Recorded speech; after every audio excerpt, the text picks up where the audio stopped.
Gente, cada dia que passa a gente se surpreende muito mais. Agora a Sandra falou comigo que a cunhada dela venceu o câncer de mama. Sandra, então você agora tem a oportunidade também de dar um presente para ela, né, Sandra? Aqui minha cunhadinha, que é guerreira e vencedora, que também pôde vencer o câncer. Como ela foi curada, eu acredito também na minha vitória. Amém, amém, amém. Deus te Heloísa, abençoe sempre assim, minha cunhadinha. qual é a sensação de ter passado por esse problema, por ter superado isso? E você agora ajudando sua cunhada?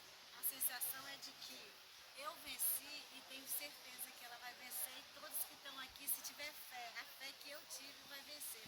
Porque o mesmo Deus que me curou vai curar ela e qualquer um outro que tiver fé.